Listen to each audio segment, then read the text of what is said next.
Oke, selamat jumpa kembali untuk semua. Jadi sebelum mulai, mohon kepada semua pendengar di situ supaya um, unmute kamu punya supaya tidak mengganggu ya. Mikrofon kamu dimatikan supaya tidak mengganggu ya. Dan shalom, selamat jumpa kepada saudara-saudara dari Sumatera, Pulau Sumatera, Jawa, Kalimantan, dan juga di Flores dan Irian Jaya, di Sabah, di Sarawak, dan di Semenanjung, Malaysia. Terima kasih karena masih sudah bergabung. Saya lihat participants tadi 131, sekarang turun jadi 127, mungkin pergi makan ataupun sudah tidur. Tidak apa-apa. Kita lanjutkan dengan episode kedua, berkenalan dengan orang kudus yang terkenal, Santo Padre Pio OFM Cup dari Petrel Cina di Italia. Ya, ini episode kedua. Jadi terima kasih kepada Bapak Chandra. Inilah Santo Pio yang kita kagumi, yang kita saluti dan kita ikuti spiritualitasnya, kerohaniannya. Ya, next. Oke. Tajuk ataupun tema yang akan saya mulaikan pada malam hari ini adalah Indera Adi Kudrati. Anugerah Indera Adi Kudrati dari Santo Pio. Ya.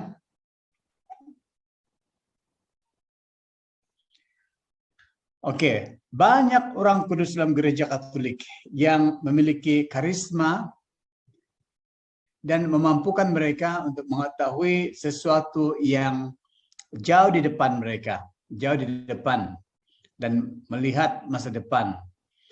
Atau melihat serta merasakan sesuatu. Ya, panca indera dan kemampuan intelektual normal mereka. Jadi Padre Pio memiliki karisma indera Adi Kudrati ini, luar biasa. Hanya dengan melihat seseorang, dia dapat melihat ke dalam bahagian jiwanya yang paling rahasia. Padre Pio boleh membaca pikiran kita, boleh membaca jiwa kita, dan apa yang ada dalam benak ataupun dalam kepala kita dan hati kita, dia sudah tahu. Mari kita ikuti cerita seorang wanita dari Inggris untuk mau mengakukan dosa kepada Padre Pio. Sebelum ini saya sudah katakan bahwa Padre Pio adalah pelindung bagi para orang-orang yang datang mengaku dosa. Jadi seorang wanita ini datang ke kamar pengakuan, tetapi Padre Pio menutup jendelanya seraya berkata, "Aku tidak dapat melayanimu." Wanita itu tinggal beberapa minggu lamanya. Ya. Lamanya, dan sepanjang waktu setiap hari, sepanjang waktu itu dia datang kembali ke kamar pengakuan dan selalu ditolak, kembali ditolak.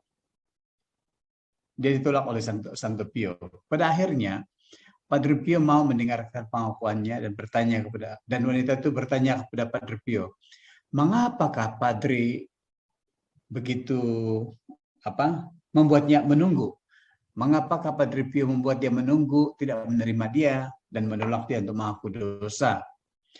Padre Pio menjawab, "Dan engkau sendiri? Berapa lama engkau telah membiarkan Tuhan kita menunggu?" Nah, Padre Pio tahu bahwa si wanita ini sudah membuat Tuhannya menunggu. Jadi Padre Pio bukan membalas dendam, tapi memberikan kesadaran kepada wanita itu supaya menunggu itu satu penyiksaan. Dan katanya, seharusnya engkau heran bahwa Yesus mau menyambutmu setelah engkau melakukan begitu banyak sakralegi, dosa-dosa sakralegi. Ya, bahwa Yesus masih menunggu walaupun wanita itu telah membuat banyak dosa.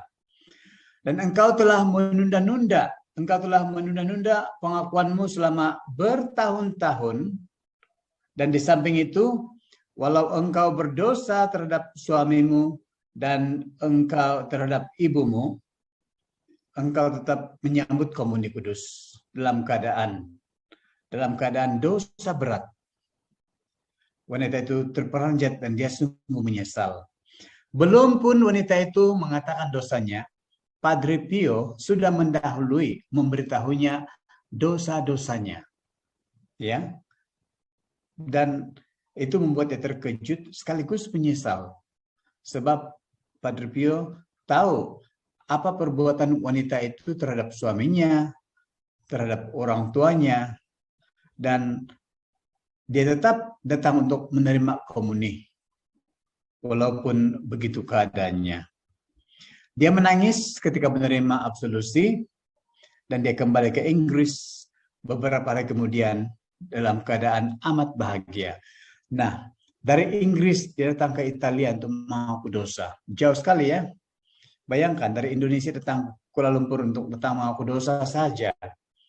Ya, dan kembali ke Indonesia dengan bahagia, gembira sebab mendapat absolusi yang luar biasa daripada seorang kudus, yaitu Padre Pio. Next.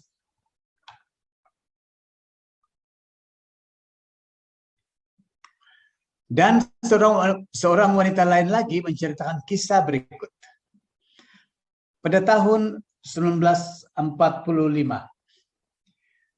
ibuku mengajakku pergi ke San Giovanni Rotondo, yaitu tempat di mana Padre Pio bertugas, guna memperkenalkanku secara pribadi kepada Padre Pio dan agar aku mengaku dosaku kepadanya.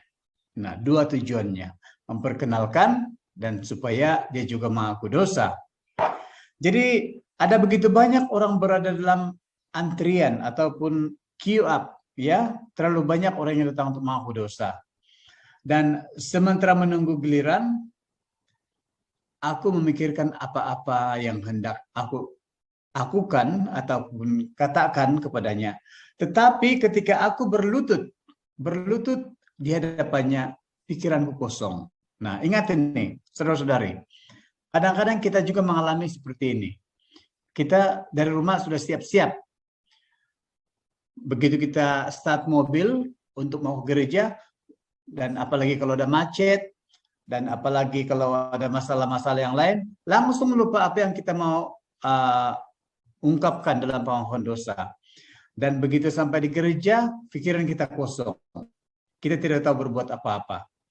Jadi Padre terkasih, yaitu Padre Pio, segera mengetahui keadaanku dan seraya tersenyum dan dia berkata, apakah engkau keberatan jika aku mengatakan untukmu? Nah, seorang wanita ini datang dengan pikiran kosong.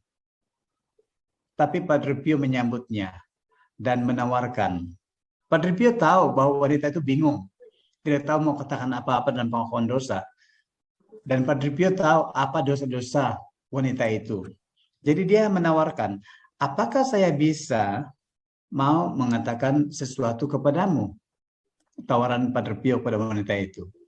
Dan aku mengatakan persetujuanku dengan menganggukkan kepala. Dan sebentar kemudian, aku sungguh heran, katanya. Aku sungguh heran. Tampaknya mustahil, katanya. Padre Pio mengatakan kepadaku, kata demi kata, apa-apa pun hendak aku katakan kepadanya. Aku tetap tenang dan secara batin, aku menyampaikan terima kasih. Terima kasih kepada Padre Pio sebab telah membuat wanita itu mengalami salah satu karisma yang luar biasa, yaitu dia tahu apa yang bakal diungkapkan oleh wanita itu, namun karena satu dan lain penyebabnya maka dia pikiran kosong. Ya, kita pun mengalami seperti itu kadang-kadang.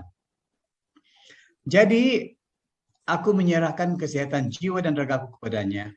Dia menjawab, aku akan menjadi bapa rohanimu untuk selamanya. Baik sekali ya. Baik sekali kalau ada apa yang dapat menawarkan diri untuk menjadi pembimbing rohani, bapa rohani untuk selamanya. Ya, itu pengalaman dari wanita yang kedua. Yang tadi lain pengalamannya, sekarang lain. Jadi wanita itu meninggalkan, ya, wanita itu meninggalkan kamar pengakuan dosa dengan luapan sukacita dalam hatinya yang luar biasa. Dia sangat gembira. Jadi sementara aku dalam perjalanan pulang dalam kereta, katanya, dan di sepanjang jalan, tercium olehku harum semerbak bunga-bungaan yang tak akan pernah mungkin terlupakan olehku, katanya. Jadi dia mencium bau bunga-bungaan, ya, bau bunga-bungaan yang tidak pernah dia lupakan. Dan sebentar saya mau sharingkan sedikit pengalaman para peziarah dari Kuala Lumpur yang datang ke tempat saya bertugas dahulu di Johor. Mereka juga mengalami hal yang sama. Bahkan ada umat dari Batam dan Tanjung Balai yang datang khusus untuk merayakan pesta Santo Pio di tempat saya bertugas di Johor dulu. Mereka juga mencium haruman bunga-bunga mawar. Padahal saya tidak ada menanam bunga mawar di situ, tidak ada. Dan mereka jalan-jalan di sekeliling biara mencari dari mana asal bau yang harum itu.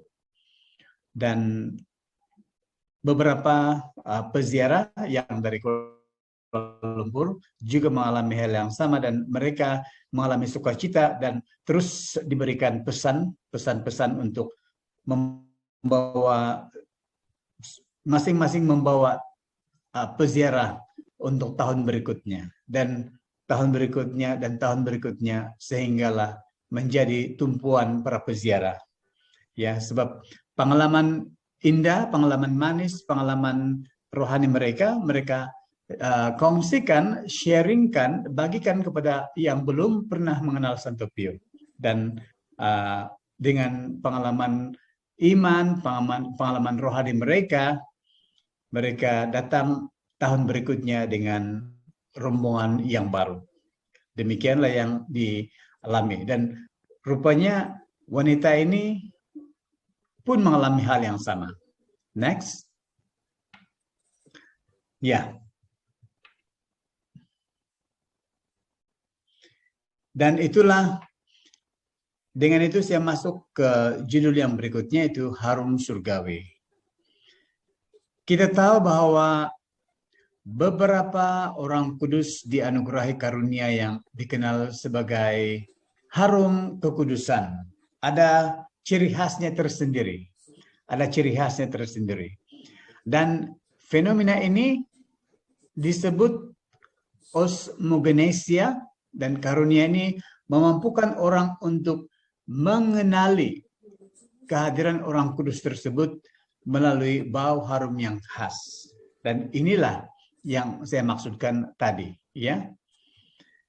Kadang-kadang kita juga mengalami hal yang sama apabila kita dalam tahap ataupun level kerohanian yang tinggi, ya, terutama apabila kita berdevosi kepada orang kudus yang sangat berperan penting dan sangat memberikan impact kepada kehidupan kita, kita akan mengalami kehadirannya.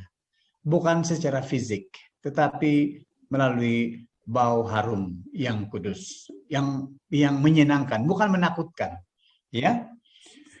Jadi Santo Padre Pio dianugerahi harum tanda kesucian yang disebut harum kekudusan. Dan inilah anugerah yang diterima. Sebab itu, orang-orang yang berada di dekatnya dapat seringkali mencium harumnya yang khas. ada baunya yang tersendiri, harumnya yang tersendiri, yang membuat orang semakin dekat kepada dia, semakin tertarik kepada dia, dan semakin mau mengenal dia, dan semakin mau berdevosi kepada dia. Bukan bau yang membuat kita mencipta jarak, menjauhi begitu, ya. Tetapi keharuman yang dimunculkan ataupun keharuman kekudusan yang yang berasal dari Saint Pio itu membuat orang mau bertanya, apa sih ini? Apa-apaan ini katanya kan. Jadi ingin mau tahu, ingin mau dekat, ingin mempelajari, ingin mendalami. Ya. Jadi bau harum ini kerap kali terpancar dari tubuhnya atau dari benda-benda yang disentuhnya atau dari pakaiannya, jubahnya. Ya. Jadi kalau kita, saya tidak tahu di Indonesia, tetapi beberapa tahun yang lalu kami membagi-bagikan, mengedarkan kepada setiap peziarah, memberikan kepada setiap peziarah lembaran doa Santo Pio, dan dalamnya ada guntingan, apa disebutnya itu, ada sedikit potongan dari jubah yang dipakainya waktu dia masih hidup. Jadi bukan besar, sedikit saja, tapi sangat berarti. Ya, sangat berarti. Relikwi. Relikwi, tetapi bukan relikwi yang first degree, bukan degree yang pertama. Okay. Sebab ini dari jubah. Kan Santo Pio kan punya jubah seperti saya ada 4 jubah, ya, 4 jubah jadi Santo Pio memiliki lebih daripada 4 jubah sebab dia tidak memakai pakaian preman seperti kita, pakaian yang biasa. Dia 24 jam memakai jubah. Jadi tempatnya dingin dan sangat mendukung untuk pakai jubah. Dan jubah-jubah yang pernah dipakainya itu dipotong-potong menjadi relikwi, ya, disebut relikwi, dan dimasukkan ke dalam kaca kecil dan masukkan dalam lembaran kertas. Saya masih ada itu dengan saya beberapa, dan nanti saya akan berikan kepada Ibu Tricia, ya. Mana tahu yang lain boleh apa. Dan kalau tidak silap saya masih ada di Johor juga itu sedikit mau dibagi-bagi kepada peziarah. Ya, bukan semua mendapatnya, bukan semua beruntung mendapatkannya. Dan terkadang bau harum ini dapat tercium pada tempat-tempat yang dia pernah lalui, dia pernah tinggal, dia pernah di mana tempat-tempat yang dia pernah berdoa, dan orang akan mengalami semuanya itu. Menarik memang, ya. Next. Jadi biarawan Modestino mengisahkan, seorang biarawan, ya. Seorang biarawan Modestino mengisahkan, suatu ketika aku melewatkan ya masa liburku di San Giovanni Rotondo. Aku pergi kepada Padre Pio di sakristi pagi itu untuk melayani misa kudus. Tapi biarawan-biarawan lain telah ada di sana dan saling berdebat di sakristi mengenai siapa yang boleh mendapatkan hak istimewa ini. Nah, dia masih hidup, orang lain sudah berebut siapa yang dapat punya hak untuk mewarisi ataupun dia mendapat peninggalannya. Jadi Padre Pio menyela perdebatan mereka dengan mengatakan hanya dia yang akan melayani misa kudus. Dan Padre Pio menunjukkan padaku, kata biarawan, seorang religius yang bernama Modestino, ya.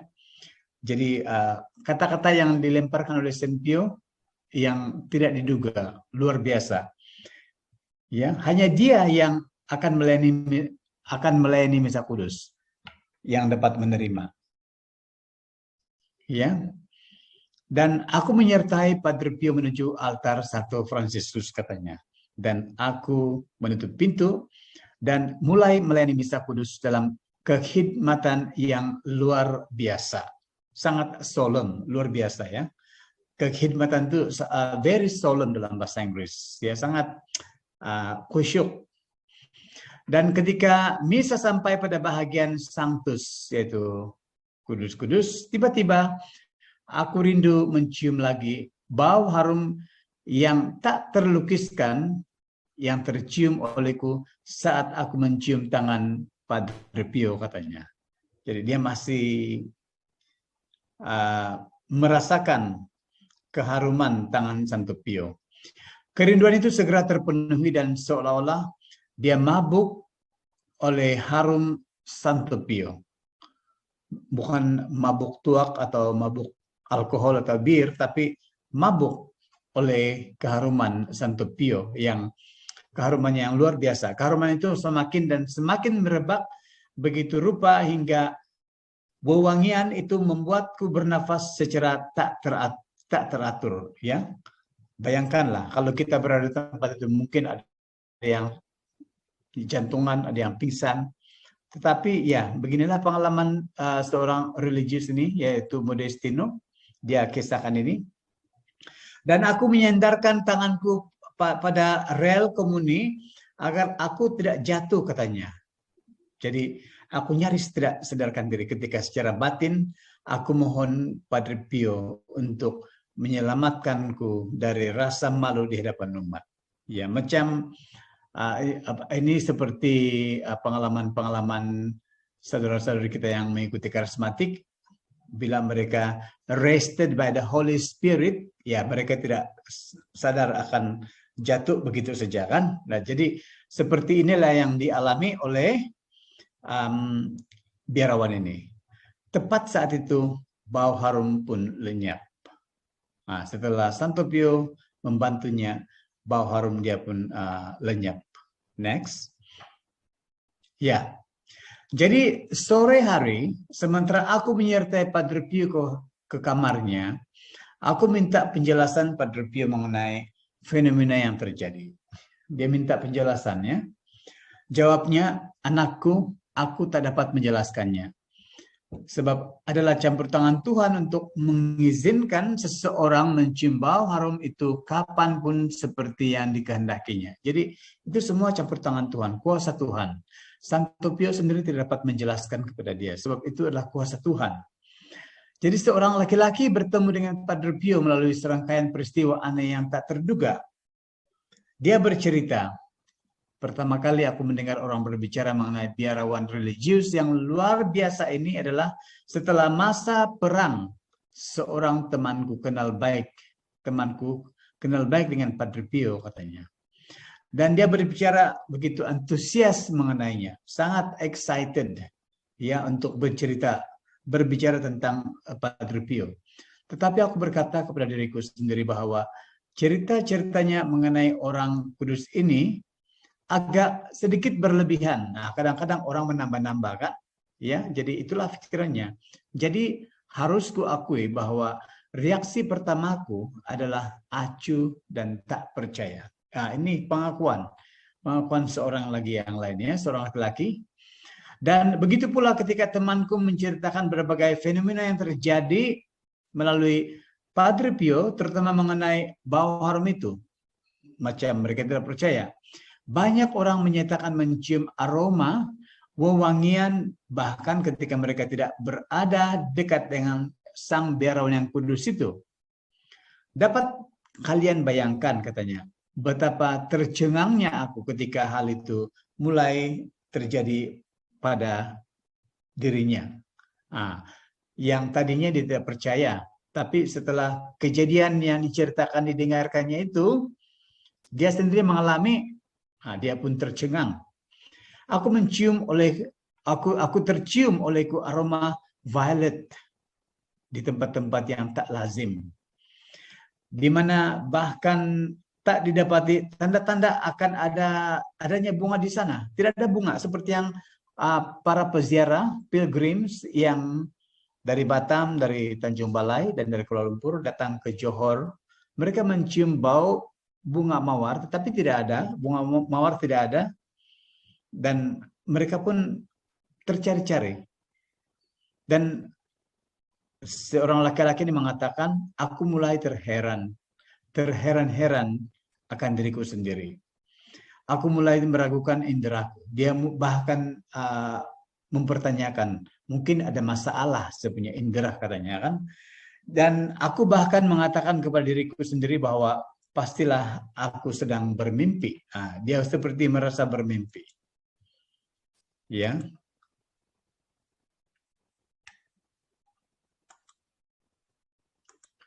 Nah, suatu hari fenomena itu terjadi kala aku sedang berlibur bersama istriku. Ini cerita yang lain lagi ya.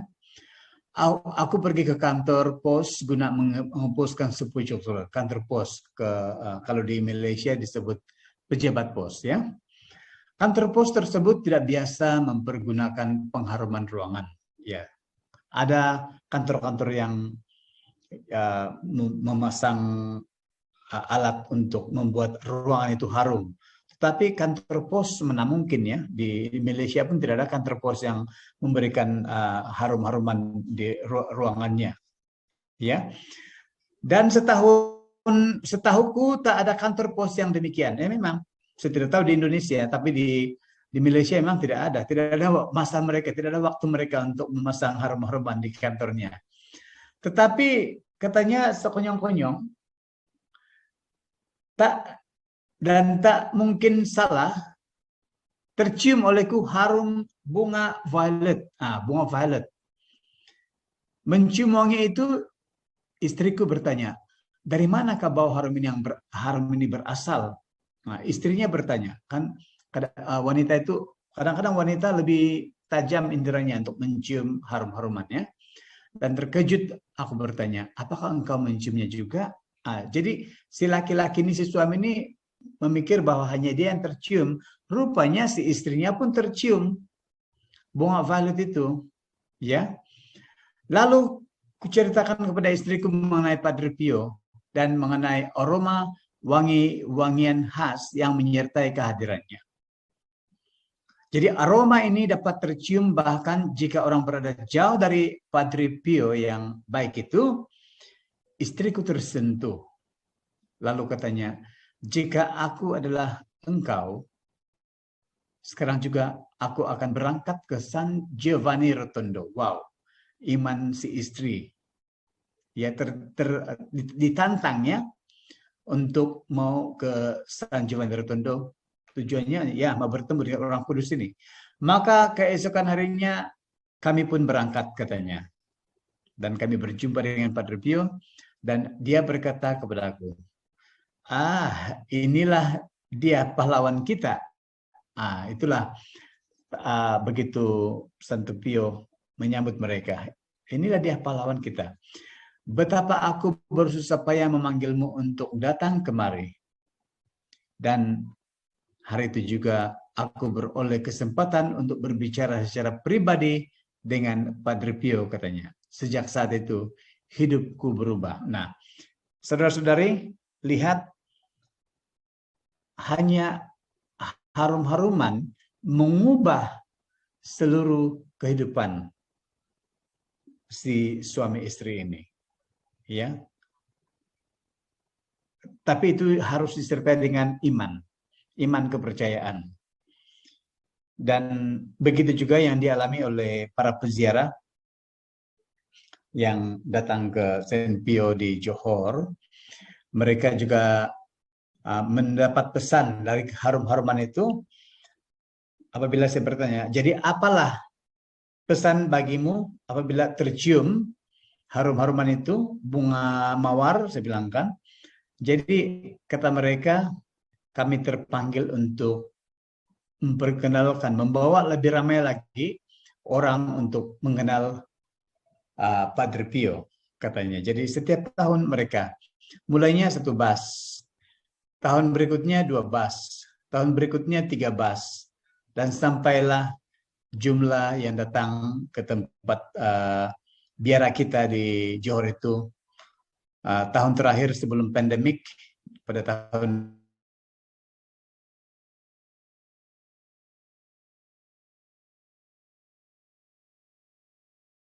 2020 2019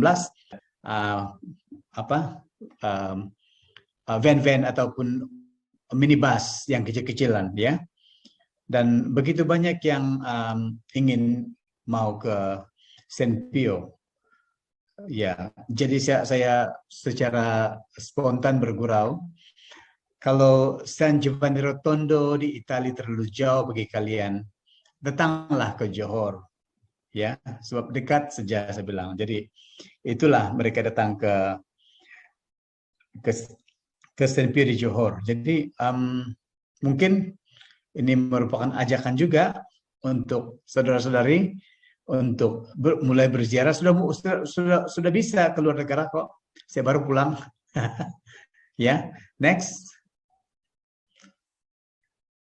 Nah, tema berikutnya adalah bilokasi ataupun bilocation.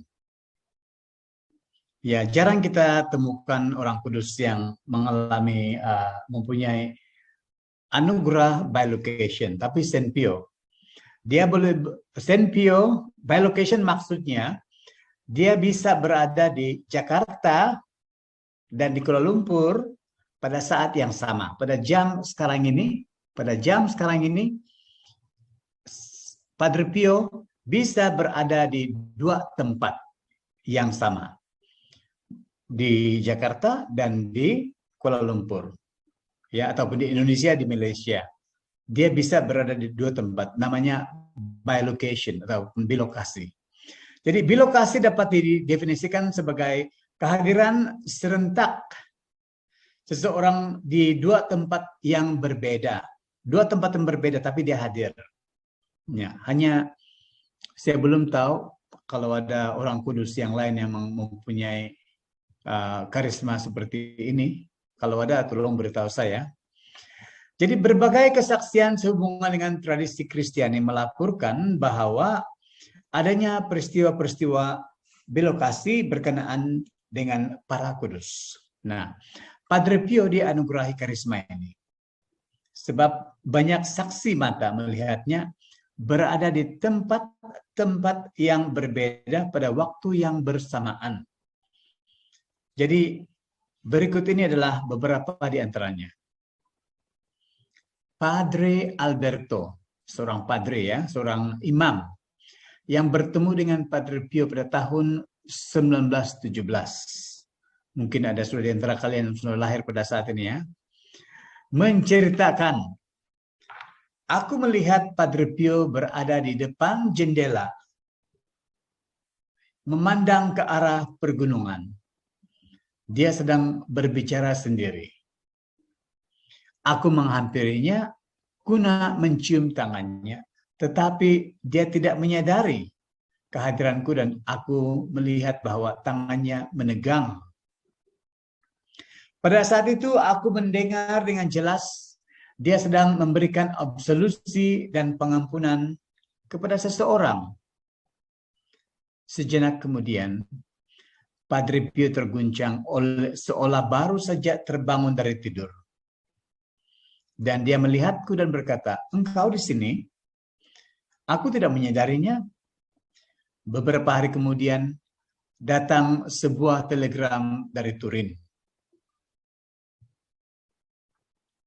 Ya, terima kasih Agnes Kartini ya. Mungkin sudah mau keluar dari grup ini, mau tidur dia. Ya, terima kasih dia sudah left. Dan seseorang menyampaikan ucapan terima kasih kepada Superior Biara karena telah mengutus Padre Pio ke Turin guna melayani seseorang yang sedang menghadapi ajal, yaitu sakrat maut. Aku mengerti bahwa orang itu sedang menghadapi maut pada saat Padre Pio memberkatinya di San Giovanni Rotondo. Oke, kalian ingat apa ini ya? Sudah pasti Superior Biara tidak mengutus Padre Pio ke Turin, tetapi dia bilokasi ke sana. Nah, pada tahun 1946, sebuah keluarga Amerika pergi dari Philadelphia ke San Giovanni Rotondo guna menyampaikan terima kasih kepada Padre Pio. Putra mereka, seorang pilot pesawat pembom semasa Perang Dunia Kedua, telah diselamatkan nyawanya oleh Padre Pio di udara di atas Samudra Pasifik. Nah, sang putra mengisahkan bahwa pesawat sedang terbang dekat lapangan udara di suatu pulau di mana pesawat hendak mendarat setelah dimuati bom. Tetapi tiba-tiba pesawat diserang oleh sebuah pesawat tempur Jepang dan pesawat meledak sebelum seluruh anak pesawat sampai terjun dengan parasut. Hanya aku yang berhasil keluar dari pesawat, katanya. Aku tak tahu bagaimana aku berhasil melakukannya. Aku berusaha membuka parasut tetapi gagal. Pastilah aku jatuh hancur berkeping-keping ke tanah jika aku tidak mendapatkan pertolongan dari seseorang biarawan yang sekonyong-konyong muncul di udara. Jenggotnya putih. Dia menggendongku dengan kedua tangannya dan membaringkanku dengan lembut di pintu masuk pangkalan. Jadi dapat kalian bayangkan betapa orang tercengang mendengar ceritaku. Tak seorang pun percaya, tetapi melihat keberadaanku di sana, mereka tak dapat berkata apa-apa. Beberapa hari kemudian, barulah aku mengetahui siapa biarawan yang telah menyelamatkan hidupku, yaitu saat aku cuti dan pulang ke rumah. Aku melihat gambar biarawan itu di salah satu figura ibuku. Aku mengatakan bahwa dia telah meminta Padre Pio untuk menjagaku. Nah, si ibu meminta Padre Pio menjaga anaknya yang pergi bertempur dalam peperangan. Dan sungguh Padre Pio mendengarkan doa dan menjaga dan memberikan peluang untuk hidup lagi kepada pilot ini. Next. Nah, tema berikutnya adalah levitasi. Levitasi dapat didefinisikan sebagai fenomena di mana orang terangkat dari tanah dan tinggal melayang di udara. Dia tidak dapat menyentuh tanah, seperti dia terbang, ya. Fenomena yang demikian jelas merupakan satu karunia yang diberikan Tuhan kepada para mistikus gereja Katolik. Dan Santo Yosef dari Cupertino, misalnya, termasyhur karena fenomena levitasinya. Dia, kalau Bapak Ibu, saudara-saudari punya waktu, Google saja Santo Yosef dari Cupertino. Dan di situ diceritakan bagaimana orang kudus ini bisa terbang. Dan hal ini juga terjadi pada Padre Pio dari Pietrelcina. Dia juga dianugerahi karunia yang demikian. Ya, next. Di Bari, Italia, bukan di Bali ya, di Bari, Italia, dalam masa Perang Dunia Kedua, terdapat markas besar Angkatan Udara Amerika. Dan menurut kabar, banyak perwira yang diselamatkan nyawanya oleh Padre Pio selama perang. Bahkan sang jenderal menjadi saksi atau suatu kisah yang menakjubkan. Jenderal Bernardo Rossini dari Komando United A memimpin satu skuadron pembom yang mendapat perintah untuk menghancurkan gudang perlengkapan perang tentara Jerman yang terletak di dekat biaranya Padre Pio, yaitu biara San Giovanni Rotondo. Jadi Jenderal Bernardo melaporkan bahwa setiap kali bahwa pilot kembali dari misi mereka berbicara tentang biarawan ini yang muncul di langit dan mengalihkan pesawat mereka, membuat mereka kembali. Ya, begitu banyak hal yang membuat mereka mengalihkan perhatian untuk San Pio, Padre Pio. Jadi semua orang berbicara tentang kisah-kisah luar biasa. Tetapi karena kejadian seperti ini terus terulang, maka Komandan USAF General Nathan Twining yang kebetulan berada di Bari memutuskan untuk ikut dengan pilot dari satu skuadron pesawat pembom untuk menghancurkan target dekat San Giovanni Rotondo. Ketika dia dan pilotnya berada di sekitar target, kembali mereka melihat sosok seorang biarawan dengan tangan terangkat muncul di langit. Bom terlepas sendiri dari pesawat dan jatuh di daerah terbuka. Dan pesawat seketika berbelok tajam dengan sendirinya tanpa intervensi dari pilot. Luar biasa kan?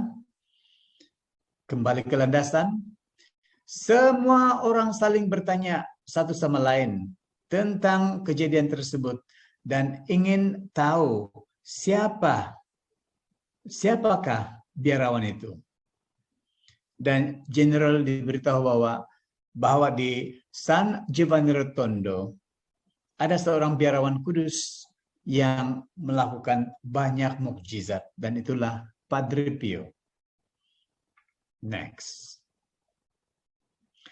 Dan karena itu Jenderal memutuskan bahwa suatu saat dia harus pergi melihat apakah biarawan yang dimaksudkan adalah orang yang sama dengan yang dilihat melayang-layang di udara. Mereka sudah melihat San Pio melayang-layang di udara. Jadi dia mau tahu apakah yang dilihatnya di udara sama dengan yang dimaksudkan di daratan. Setelah perang sudah selesai, sang jenderal mendatangi biara Kapusin bersama beberapa pilot. Begitu memasuki biara, dia melihat ada banyak sekali biarawan di sana. Seorang di antara mereka segera dikenalinya sebagai biarawan yang telah menghentikan pesawat-pesawat tempur, dan dialah Padre Pio. Padre Pio menghampiri jenderal seraya berkata, "Engkaukah itu yang hendak membunuh kami semua?" Tergerak oleh tatapan mata dan kata-kata Padre Pio, sang jenderal berlutut di hadapan Padre Pio. Seperti biasa, Padre Pio berbicara kepadanya dalam dialek setempat, tetapi jenderal yakin bahwa biarawan itu berbicara kepadanya dalam bahasa Inggris. Ini merupakan karunia Padre Pio yang lain, bukan hanya bilocation, ada keharuman dan boleh melayang-layang di udara, terbang, tetapi kemampuannya untuk menguasai bahasa tanpa pergi sekolah. Mereka berdua menjadi sahabat, dan sang jenderal yang adalah seorang Protestan akhirnya menjadi seorang Katolik. Nah, begitu dia diubah ya, dari seorang pembunuh menjadi pengikut. Ya. Next. Padre Ascanio mengisahkan, ini padre yang lainnya mengisahkan, kami sedang menanti Padre Pio yang akan datang untuk melayani sakramen pengakuan dosa. Gereja sudah penuh sesak dan setiap orang mengarahkan pandangannya pada pintu yang akan dilalui oleh Padre Pio. Pintu itu tetap tertutup, tapi sekonyong-konyong aku melihat Padre Pio berjalan di atas kepala orang banyak hingga tiba di kamar pengakuan dan lalu menghilang.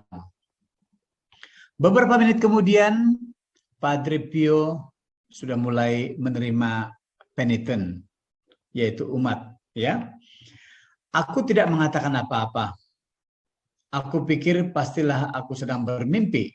Tetapi kalau aku berjumpa dengannya, aku bertanya, Padre Pio, bagaimana Padre dapat berjalan di atas kepala orang banyak? Dengan bergurau, Padre Pio menjawab, yakinlah anakku, sama halnya seperti berjalan di atas lantai. Nah, itu sambil dia bergurau. Jawabannya kedengarannya bergurau ya, tapi benar. Next. Dan kita pasti mau tahu juga bagaimana Padre Pio bergulat dengan setan. Ya. Semakin kita mendekati Tuhan, semakin kuat setan di sekitar kita untuk mau menggoda dan menjatuhkan kita, saudara-saudari. Jadi salah satu kontak, ya, oke, sudah habis waktunya katanya. Oke, sebentar lagi, saya habiskan dulu ini ya. Salah satu kontak pertama Padre Pio dengan penguasaan kegelapan terjadi pada tahun 1905. Pada suatu malam, Padre Pio tiba kembali ke biara Santo Elia dari Pianisi. Dia tak dapat tidur malam karena hawa musim panas yang menyengat. Dan terdengar langkah-langkah kaki seseorang yang datang dari suatu ruangan dekat sana. Pikirnya, tampaknya biarawan Anastasio juga tak dapat tidur. Jadi Padre Pio bermaksud memanggilnya agar mereka dapat duduk dan bercakap-cakap sejenak. Maka dia pergi ke jendela dan berusaha memanggil rekannya, namun tak ada suara yang keluar. Di salah satu jendela dekat sana, dia melihat seekor anjing yang sangat besar. Sesudahnya dengan kengerian dalam suaranya, Padre Pio menceritakan, aku melihat anjing besar itu masuk melalui jendela. Dari mulutnya keluar asap. Aku terjatuh ke atas tempat tidur dan mendengar suara yang berasal dari anjing itu mengatakan, dialah itu. Sementara aku masih di tempat tidur, binatang itu meloncat ke jendela dan lalu ke atas atap dan kemudian menghilang. Itulah setan yang mengganggu Santo Pio. Jadi iblis menyerang Padre Pio dengan berbagai macam cara. Seperti juga dengan kita, banyak cara iblis menyerang kita. Padre Agustin juga menegaskan bahwa iblis menampakkan diri kepada Padre Pio dalam berbagai macam rupa. Iblis menampakkan diri sebagai gadis-gadis muda, ya, yang telanjang, sebagai salib, sebagai seorang pemuda sahabat pada biarawan, sebagai bapak rohani atau sebagai bapak provinsial, sebagai Paus Pius yang ke-10, sebagai malaikat pelindung, sebagai Santo Fransiskus, dan sebagai Sang Perawan Maria. Itulah iblis yang mau membingungkan kita. Iblis juga menampakkan diri dalam rupanya yang menyeramkan dengan disertai suatu bala tentara roh-roh jahat. Dan ada kalanya iblis menghampiri Padre Pio tanpa penampakan, melainkan dengan suara ribut yang memekakkan telinga dengan semburan ludah dan lain-lain. Jadi Padre Pio berhasil membebaskan diri dari serangan-serangan iblis ini dengan menyerukan nama Yesus. Hanya dengan menyerukan nama Yesus. Ya. Jadi pertempuran antara Padre Pio dan setan menjadi semakin sengit apabila Padre Pio membebaskan orang-orang yang kerasukan setan. Padre Tarsisio dari Kervinara mengatakan, lebih dari sekali sebelum meninggalkan tubuh orang yang kerasukan, iblis berteriak, Padre Pio, engkau menimbulkan lebih banyak masalah bagi kami daripada Santo Mikael. Atau Padre Pio, janganlah mencuri tubuh orang-orang dari kami, maka kami tak akan mengganggumu. Itu tawaran dari setan, dari iblis kepada Santo Pio. Jadi Padre Pio menggambarkan serangan-serangan iblis dalam banyak suratnya yang ditujukan kepada para bapak rohaninya. Dalam satu surat kepada Padre Agustino, yang tertanggal 13 Januari 1912, Padre Pio menulis. Nah, ini menarik. Iblis tak hendak kalah dalam pertempuran ini. Dia mengenakan berbagai macam rupa.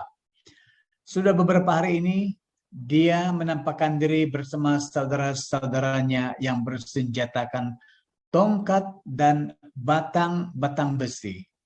Dan salah satu kesulitannya adalah mereka menampakkan diri dalam berbagai penyamaran. Nah, yang saya katakan tadi, dia menyamar. Beberapa kali mereka mencampakkanku dari tempat tidur dan menyeretku keluar dari kamar.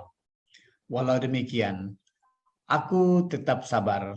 Aku tahu bahwa Yesus, Bunda Maria, malaikat pelindungku, Santo Yosef, dan Santo Fransiskus senantiasa bersamaku.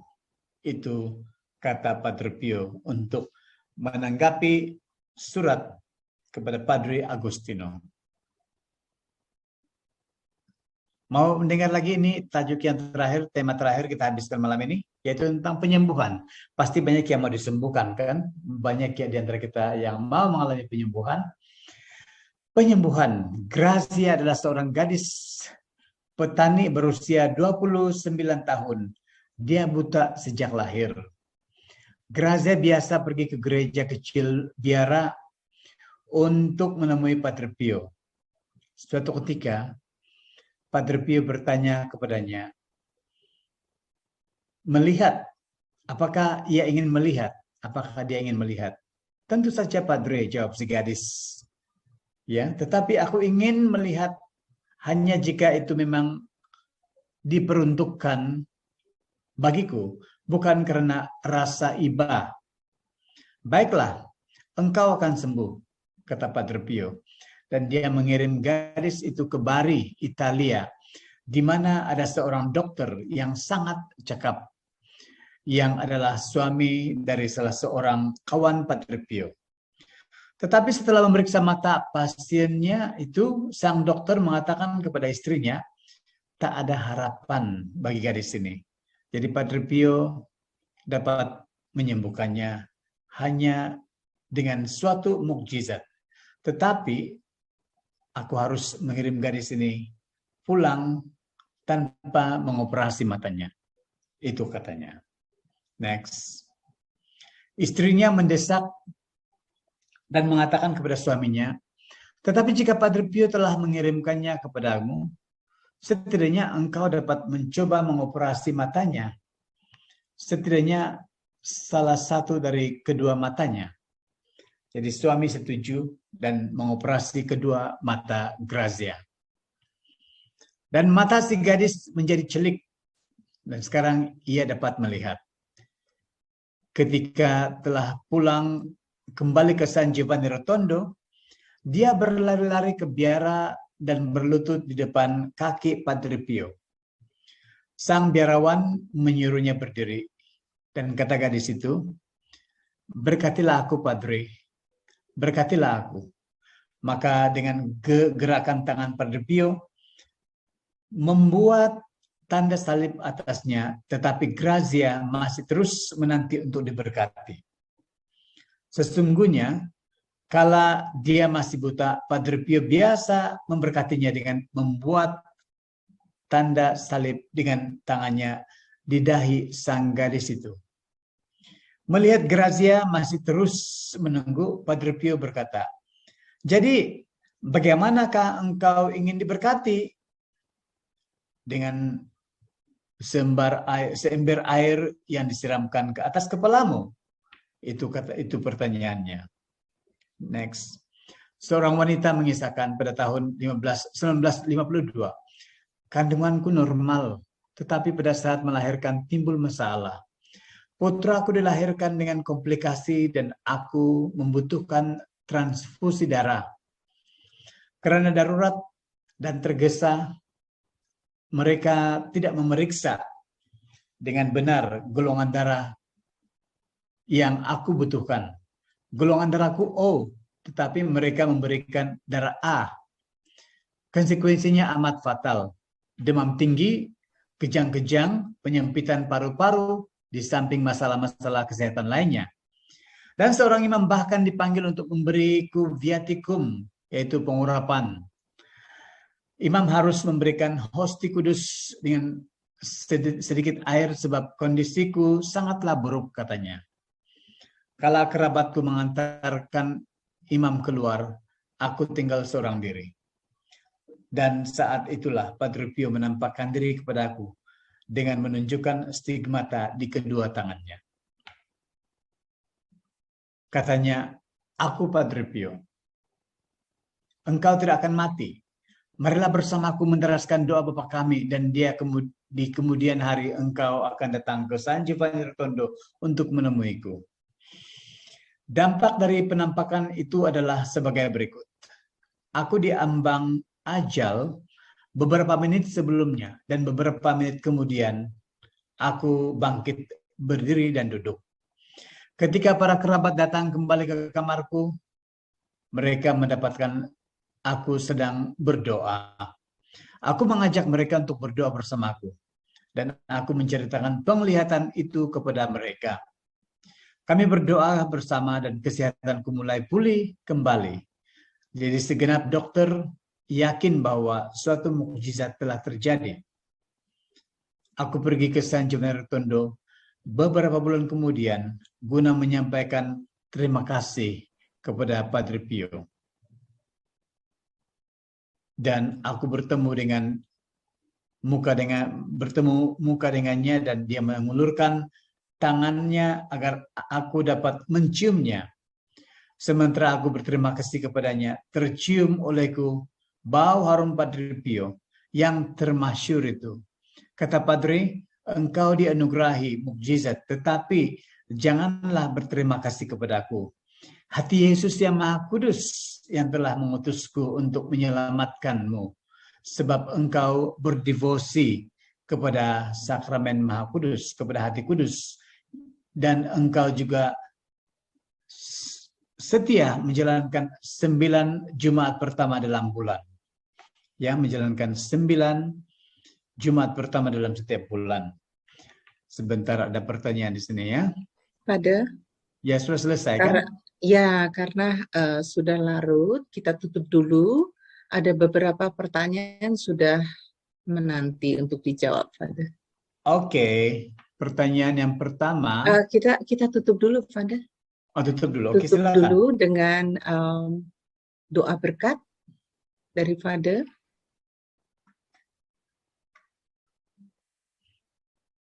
Mohon berkat dulu, terus nanti kita akan lanjutkan untuk part ketiga pada tentang biolokasi. Ya. Oke, mari kita berdoa bersama ya.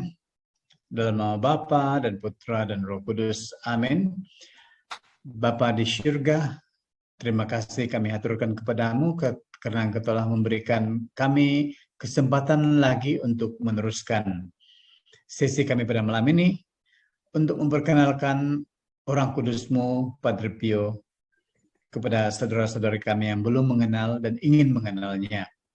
Terima kasih karena Engkau telah memberikan waktu ini dengan baik, memberikan kesehatan kepada kami, dan semoga apa yang telah kami bicarakan, sharingkan, dan dengarkan melalui sesi pada malam ini, membantu kami untuk semakin kuat, semakin mendekatkan diri kepadamu, melalui berkat dan bimbingan Santo Pio, Padre Pio, orang kudus-Mu. Semoga kami pun semakin mengenal dia dengan baik dan meniru teladan hidupnya dalam tingkah laku kami setiap hari. Berkati kami semua pada malamnya Tuhan, berikan kami istirahat yang baik dan damai, agar besok pagi kami akan bangkit kembali untuk meneruskan tugas-tugas yang telah Engkau percayakan kepada kami. Doa-doanya Tuhan kami sampaikan kepada melalui Kristus Tuhan dan Juru Selamat kami. Amin. Tuhan bersertamu. Dan bersertamu juga. Dan semoga Tuhan memberkati kita dan mengantar kita, membimbing kita dan mengantar kita ke hidup yang kekal, Bapa dan Putra dan Roh Kudus. Amin.